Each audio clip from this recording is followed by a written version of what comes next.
앞에서 우리는 그 거울의 공식과 배율 공식을 이용해서 상을 설명할 수 있었습니다. 그런데 이 방법 말고도 우리가 자와 각도기를 갖고 있으면은 또 우리가 상을 정확하게 만들 수가 있습니다. 자, 그걸 우리가 상작도법이라고 부릅니다. 또는 여기 지금 빛의 진행 방향이 화살처럼 되어 있죠. 그래서 이거를 살추적법이라고 부르기도 합니다. 그래서 이 상작도법으로 상을 한번 구해보도록 하겠습니다. 자, 여기 오목거울이 있습니다. 그리고 오목거울의 표면으로부터 5만큼 떨어져 있는 지점에 물체가 있습니다. 자, 이 물체는 상이 어디에 맺힐까요? 바로 상작도법에 의하면은 여기 초록색의 이러한 화살표로 상이 맺히는 것을 볼 수가 있습니다. 자, 한번 우리가 상작도법으로 그려보도록 하겠습니다. 자, 이 가운데 있는 축을 우리가 광축이라고 부르기도 하고 또 다른 말로 주축이라고 부르기도 합니다. 주축, 주된 축이다 해서 principal axis라고 부릅니다. 자, 주축에 대해서 세 개의 광선을 한번 보도록 하겠습니다. 여기 요 5에서 나오는 세 개의 빗줄기가 있습니다. 빨간색, 초록색, 보라색. 자, 먼저 빨간색 빛은 주축에 대해서 평행하게 진행하는 빛입니다. 그러면은 거울면에서 일부는 거울면에서 흡수가 되고 일부는 거울면에서 반사가 될 겁니다. 그래서 주축에 평행하게 입사한 광선은 거울면에서 반사된 다음에 반드시 주축상의 한 점을 지나게 되어 있습니다. 그 점을 우리는 초점이라고 부릅니다. 그래서 주축에 대해서 평행하게 입사한 빛은 반사된 광선이 반드시 초점을 지나면서 반사되게 되어 있습니다. 이게 빨간색 반사광이 되겠습니다. 자,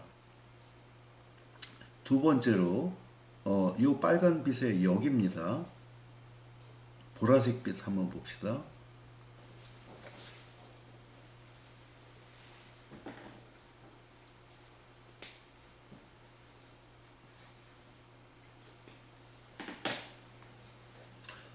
자, 이 보라색 빛은 주축에 평행하게 입사하는 빛이 아니고 초점을 지나가는 입사하는 빛입니다. 자, 초점을 지나서 입사한 빛은 얘하고 여기입니다. 주축에 대해서 평행하게 반사하면서 진행합니다. 그래서 이런 그림을 볼 수가 있습니다. 자, 그러면은 이 빨간색 반사광과 보라색 반사광이 한 점에서 만나는 것을 볼 수가 있습니다. 바로 이 지점이 상점이 되겠습니다. 자, 근데 이거를 확인하기 위해서 세 번째 광선이 또 들어갑니다. 세 번째 광선은 바로 이 빛이 되겠습니다. 이 빛은 뭐냐면은 검정색 빛인데 요 C가 뭐냐면은 센터입니다. 요 오목 거울을 갖다가 계속 확대하면은 반경이 R인 9가 될 겁니다. 9의 중심점이 되겠어요. 그래서 여기를 공률 중심점이라고 부릅니다. 그래서 센터예요.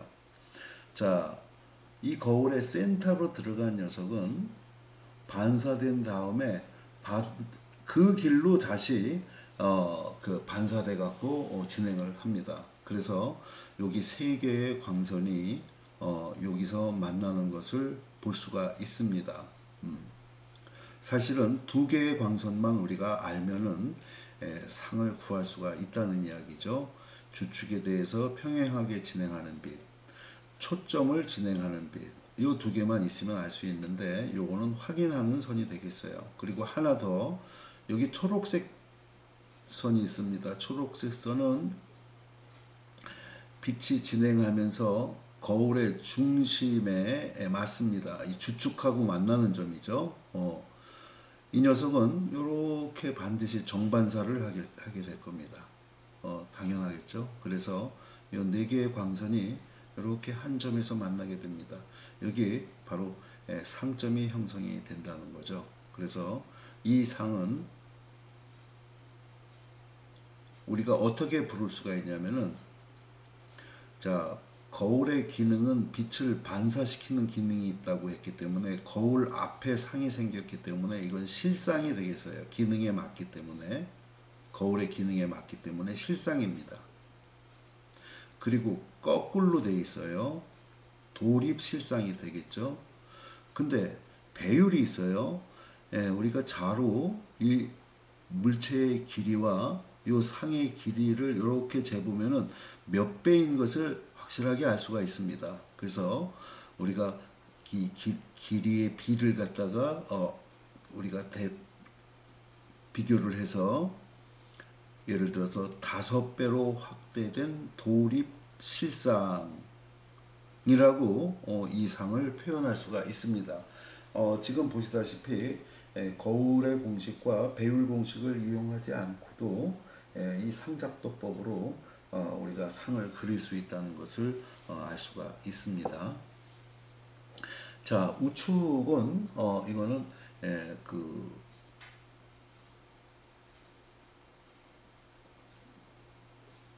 볼록 거울이 되겠습니다. 자, 볼록 거울로부터 O만큼 떨어진 지점에 물체가 있습니다. 자, 근데 이 볼록 거울의 초점은 어디 있느냐 하면은 이렇게 확대를 하다 보면은 이런 구가 될 겁니다. 자, 이 지점이 바로 센터가 되겠어요. 자, 여기부터 여기까지의 거리를 우리가 앞에서 R이라고 했습니다. 2분의 R 되는 지점이 바로 초점이라고 했었습니다. 여기서도 이 C까지의 거리의 2분의 1 되는 지점이 바로 초점 거리가 되겠어요.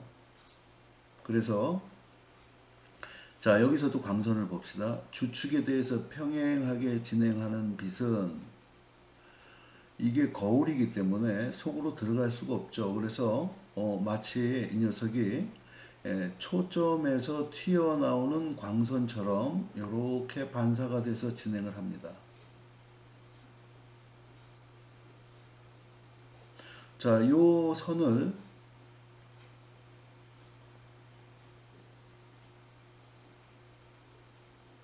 이렇게 연결을 합니다. F까지.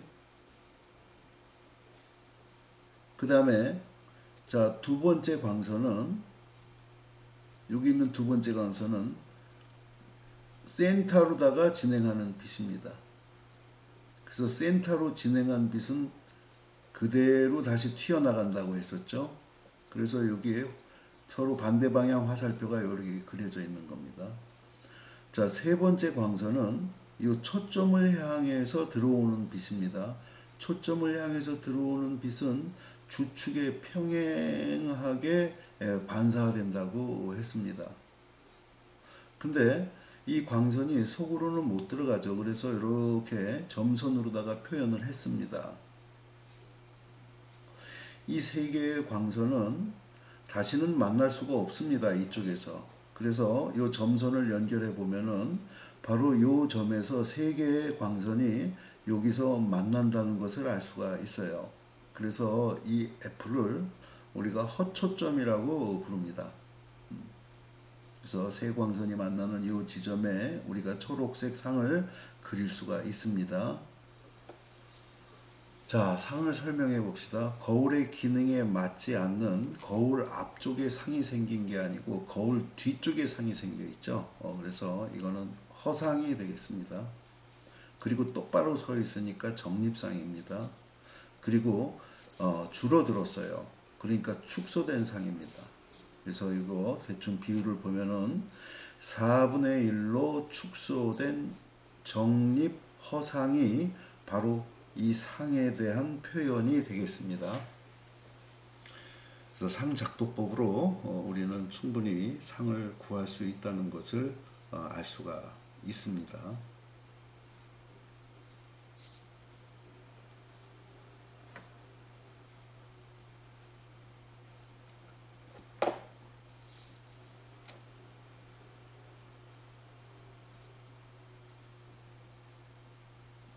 자, 이 상작도법을 이용하면은 물체가 어디 있든지 간에 바로 그 앞에 우리 상작도법 설명한 그 원리를 따라서 얼마든지 상을 그릴 수가 있습니다. 자, 물체가 초점거리의 2배보다 작고 초점거리 사이에 물체가 있을 때는 물체보다 큰 돌입실상이 나타난다는 거. 이런 거 절대 외울 필요가 없습니다. 이런 거는 외워지지도 않고 원리를 이해하는 것이 중요합니다. 이런 의미가 없는 것들이에요.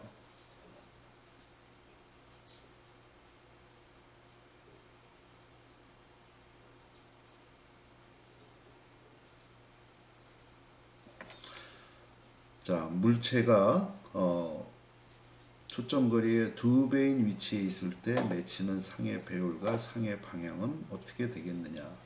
이거 우리 상작도법과 거울의 공식을 이용해서 구할 수가 있겠습니다.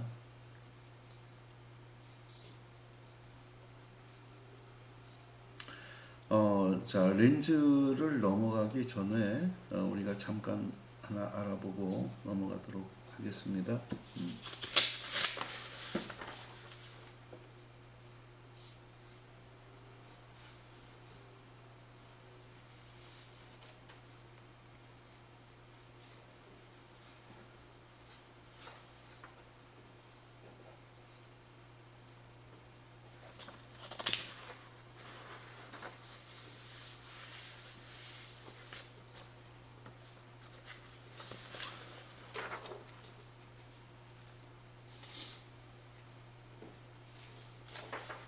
렌즈를 하고 좀 보충 설명을 하도록 하겠습니다. 자, 이제 우리가 유리에 대해서 알아봤습니다. 그 거울에 대해서 이제 렌즈에 대해서 알아보도록 하겠습니다. 자, 여기에 렌즈가 있습니다. 우리 그 눈이 나쁜 사람들이 쓰는 게 바로 렌즈입니다. 유리로 만든 렌즈를 사용하고 있습니다. 자, 여기 그 렌즈의 초점거리를 구하는 렌즈 메이커스 공식이라는 게 있습니다.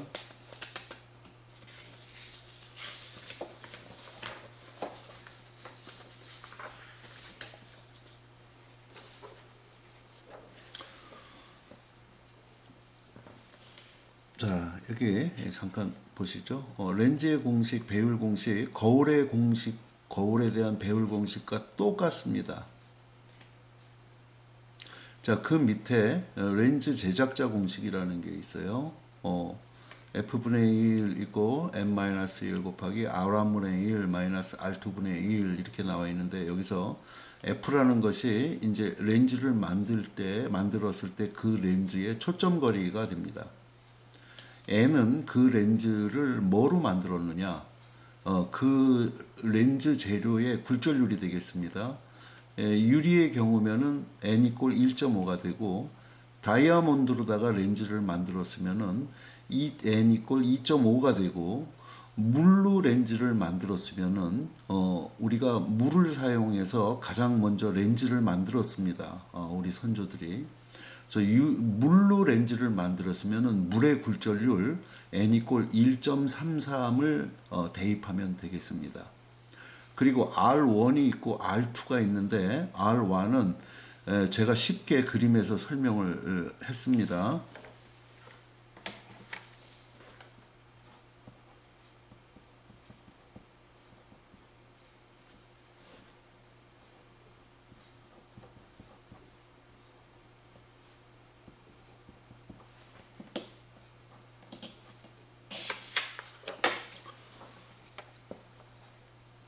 자, 지금 좌측에서 우측으로 빛이 들어오고 있습니다.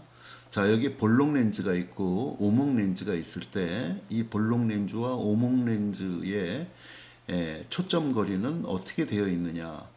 자, 이 렌즈들 전부 유리로 만들었다고 가정을 합시다. 그러니까 N은 1.5가 되겠죠. 자, R1이라는 건 뭐냐면은 이 그림에서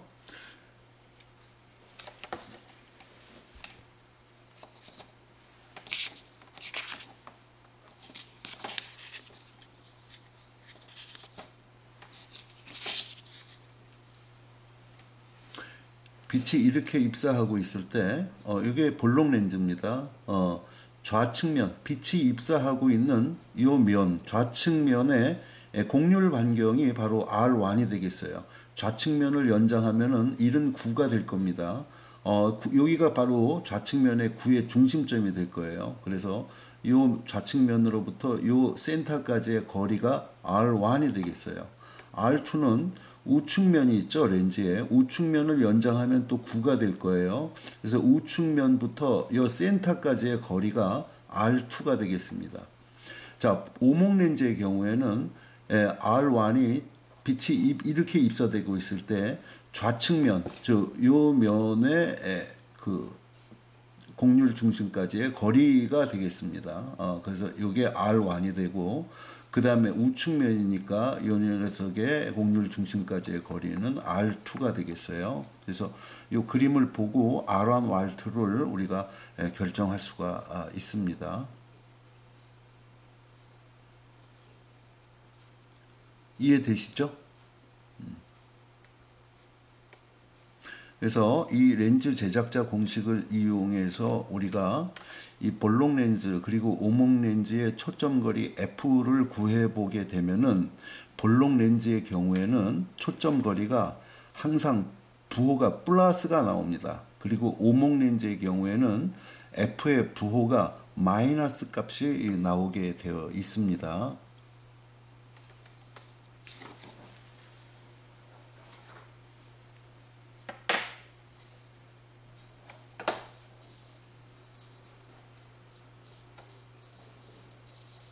자, 이런 게 우리 이게 볼록 렌즈가 되고 이런 게 오목 렌즈가 되겠습니다. 자, 이거 볼록 렌즈입니다. 볼록 렌즈, 오목 렌즈 구별하는 방법은 여기 렌즈의 센터에서의 요 직경이 엣지 부분에서의 요 직경보다 두꺼우면은 이건 볼록 렌즈입니다. 반면에 이 경우에는 엣지 부분에서의 이 직경이 센터보다 더 두껍죠. 그래서 이거는 오목 렌즈라고 부릅니다.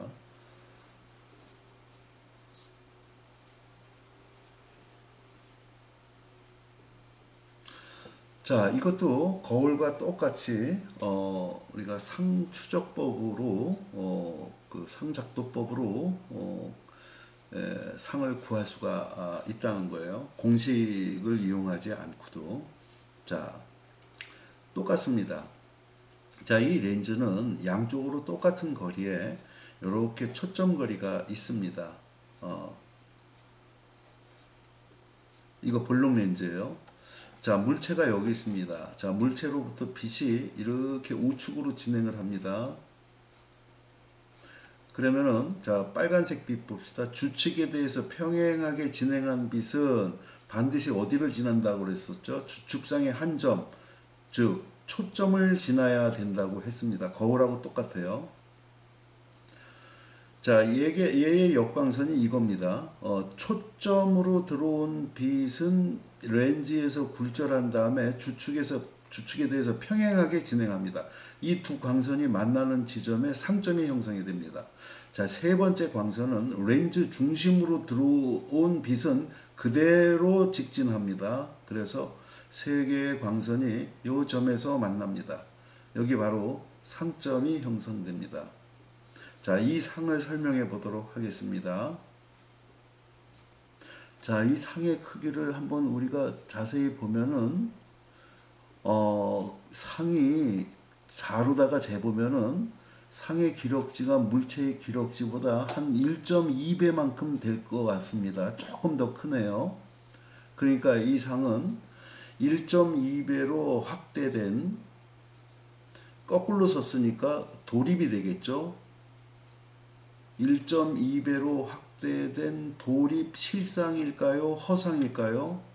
네, 허상입니다. 실상입니다. 왜냐하면 렌즈의 기능은 빛을 투과시키는 기능이 있습니다. 우리가 안경을 끼고 있잖아요.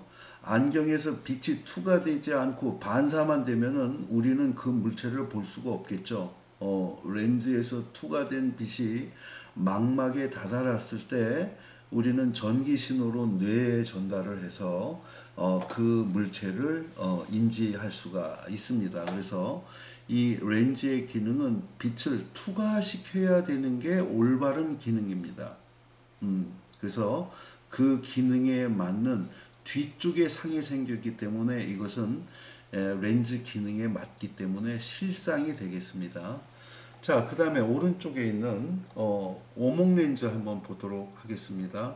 자, 주축에 대해서 평행하게 진행한 녀석은 반드시 초점을 지나야 된다고 했는데 굴절이 되면서 초점 쪽으로 못 갑니다. 왜냐하면은 이 빛은 이 렌즈가 두꺼운 쪽으로다가 이렇게 꺾이게 돼 있어요. 그래서 이 녀석은 일리 못 가고 이렇게 꺾여 나가는데, 꺾여 나가는 방향이 마치 이쪽 좌측에 있는 초점에서 연장돼서 나오는 이 광선으로 보인다는 이야기예요. 그래서 이렇게 진행하는 겁니다. 자, 두 번째, 초점으로 진행하는 빛은 굴절이 된 다음에 주축에 평행하게 진행한다고 했어요. 얘 생각해 보세요. 그래서 이렇게 진행합니다. 자, 세 번째 광선입니다. 렌즈 중심을 통과한 녀석은 그대로 직진합니다. 이 세 광선 만날 수가 없겠죠. 그래서 요 녀석들을 갖다가 이렇게 점선으로다가 이렇게 요 점선이 빠져 있습니다. 여기는 점선을 이렇게 연결을 해보면은 바로 요 지점에서 이 세 개의 점선이 만난다는 것을 알 수가 있습니다. 그래서 여기에 바로 상이 형성되겠어요. 자, 이 상을 설명을 해볼까요? 크기를 대충 보니까 한 3분의 1 정도로다가 축소가 되어 있습니다. 이 초록색 상이. 그래서 3분의 1로 축소된, 똑바로 서 있죠. 정립. 자, 실상일까요? 허상일까요? 렌즈의 기능은 빛을 투과시켜서 이쪽에다가 상을 만드는 기능이 있다고 그랬는데 이쪽에 생겼기 때문에 이거는 렌즈의 기능에 맞지 않는 상이에요. 그래서 이거는 3분의 1로 축소된 정립 허상이 되겠습니다. 그래서 우리가 실상 허상을 이야기할 때는 거울 또는 렌즈의 기능만 생각하면 되겠습니다. 기능에 맞으면 실상, 기능에 맞지 않은 상이면 허상이 되겠습니다.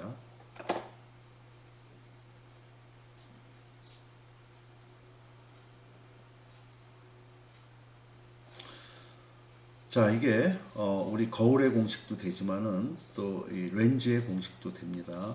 이 공식으로 우리가 상을 구할 수가 있는데, 자, 이 공식 이용할 때 주의할 점은, 자, 이 볼록 렌즈의 초점거리 F는 부호가 뭐라고 그랬었죠? 플러스라고 했었습니다. 그래서 플러스 몇 센치를 써줘야 됩니다. 반면에 오목 렌즈의 초점거리 F는 부호가 마이너스가 나온다고 그랬어요. 그래서 여기다가 마이너스 10cm, 마이너스 20cm 이런 마이너스 값을 갖다가 반드시 붙여줘야만 됩니다. 자, 이거 아까 이 저기 거울에서 나왔던 쓸데없는 그런 말입니다. 이런 거 알 필요 없습니다. 원리 이해하시는 게 중요합니다.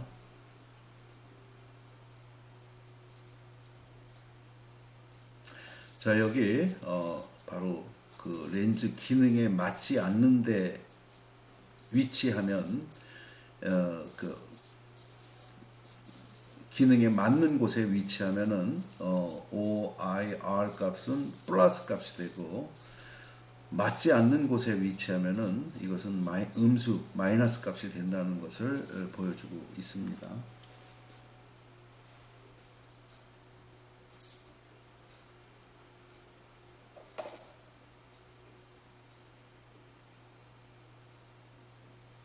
자, 이렇게 두 개의 광선만 있으면은 우리는 쉽게 상을 갖다가 알아낼 수가 있다는 거죠. 자, 그 우리가 오목 렌즈를 빛을 갖다가 이렇게 저 렌즈 뒤쪽에서 기능에 맞는 쪽에서 이렇게 그 수렴시킨다 해갖고 빛을 한 점에서 수렴시키고 있죠. 두 개의 광선이 여기서 모아지고 있죠. 그래서 이걸 볼록 렌즈를 우리가 수렴 렌즈라고 부르기도 합니다.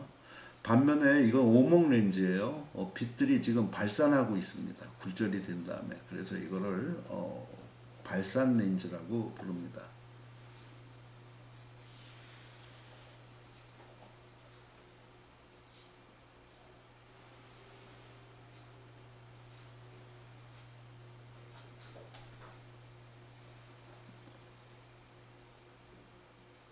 자, 여기에 볼록 렌즈의 초점 거리를 구하는 문제가 있습니다.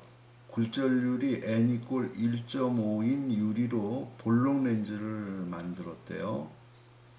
볼록 렌즈의 양쪽 곡률 반지름이 아까 얘기한 이게 R 값입니다. R1, R2, R 값이 40cm래요. 이랬을 때 이 렌즈의 초점 거리를 구하라는 겁니다.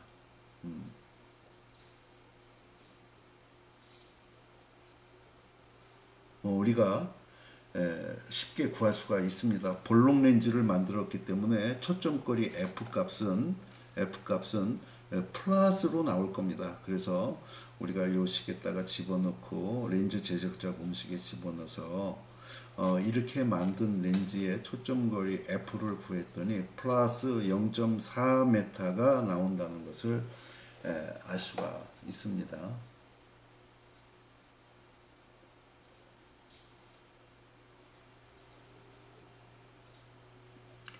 자, 이것도 유사한 문제가 되겠습니다.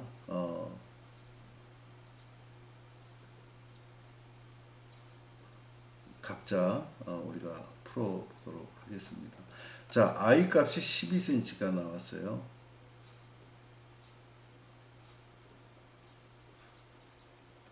자, 상의 배율 M 값을 구해봤더니 마이너스 2.0이 나왔습니다. 자, 배율 값이 마이너스가 나왔으니까 이거는 도립상이 되겠죠. 그리고 여기 절대값을 붙이면 배율이라고 그러니까 2배가 됩니다. 그래서 2배로 확대된 도립상이라는 것을 알 수가 있습니다. 그리고 I 값이 플러스 12cm가 나왔죠. 그래서 이 상은 2배로 확대된 도립 실상이 되겠습니다. 이 상의 정체는 2배로 확대된 도립 실상이 되겠습니다.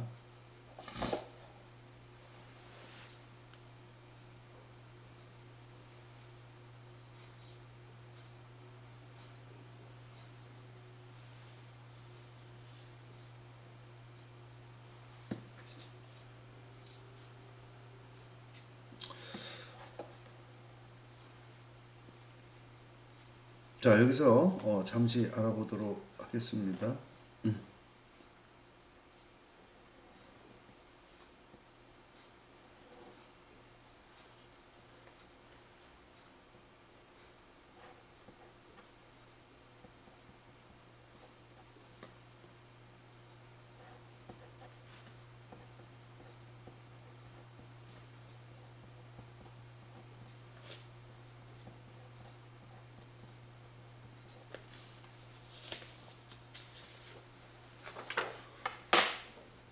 자, 많은 학생들이 이렇게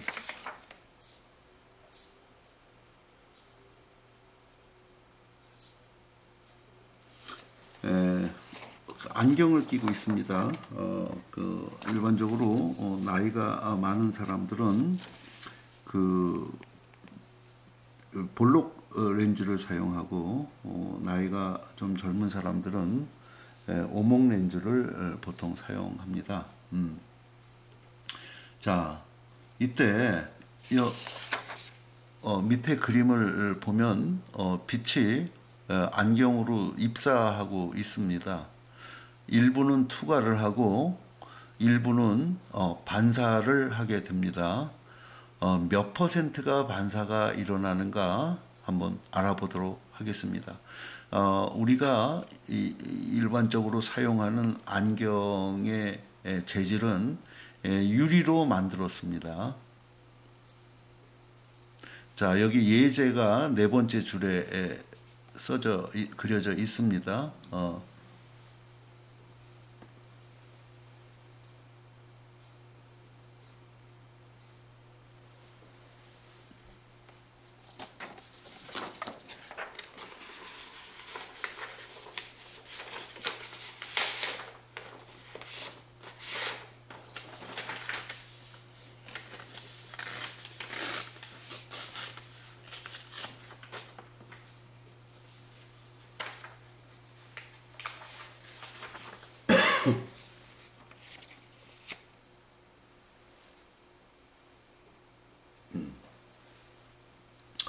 자, 이때 유리 면에서 안경 면에서 반사되는 반사율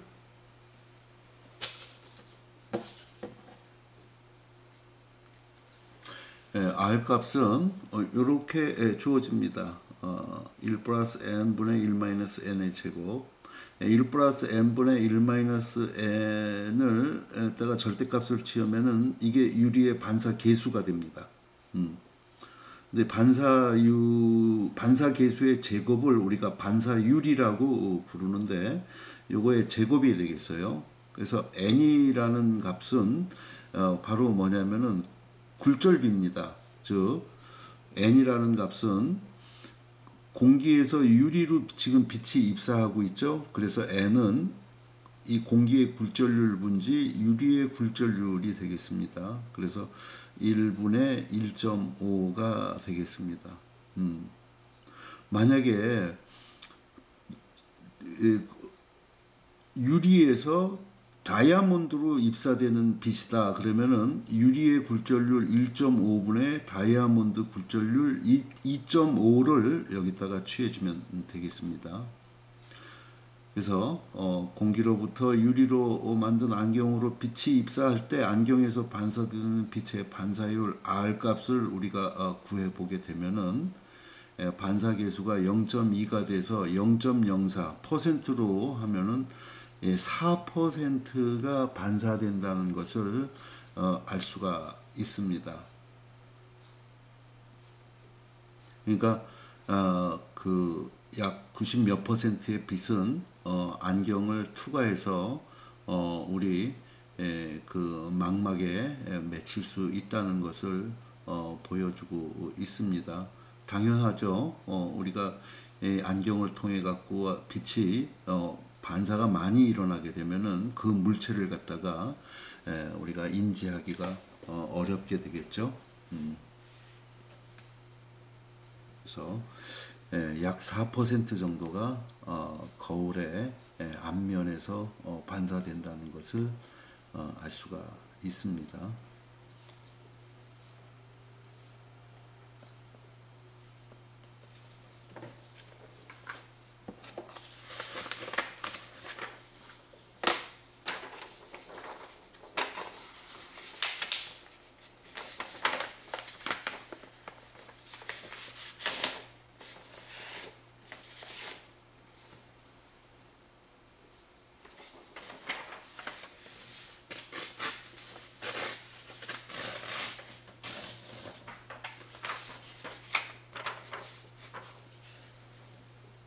자, 그 다음에 수차라는 것이 있습니다. 수차. 예, 이게 모을 숫자입니다. 이게 차이 차자고, 그래서 빛을 모으는데 차이가 발생한다는 뜻입니다. 숫자라는 것은 영어로는 aberration이라고 합니다.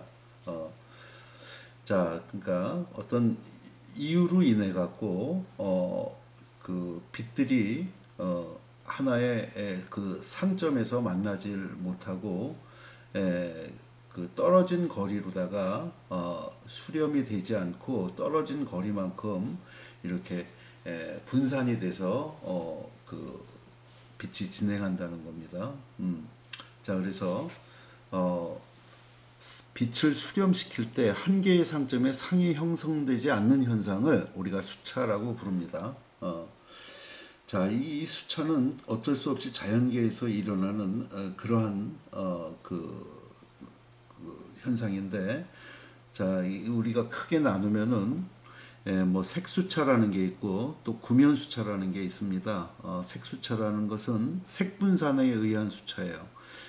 우리 그 물속으로다가 빛이 들어갈 때 빨간색, 노란색, 파란색, 보라색이 굴절각이 다 달라집니다. 이걸 색분산이라고 했었어요. 그래서 이 자연계에서 일어나는 어쩔 수 없는 이런 수차가 발생하게 됩니다. 그래서 이거를 색수차라고 부르는데 chromatic aberration이라고 불러요. 그래서 색분산에 의한 수차가 있습니다. 또 하나는 구면수차라는 게 있습니다.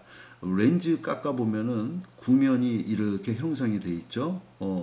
근데 이 렌즈를 깎았을 때 동일 파장의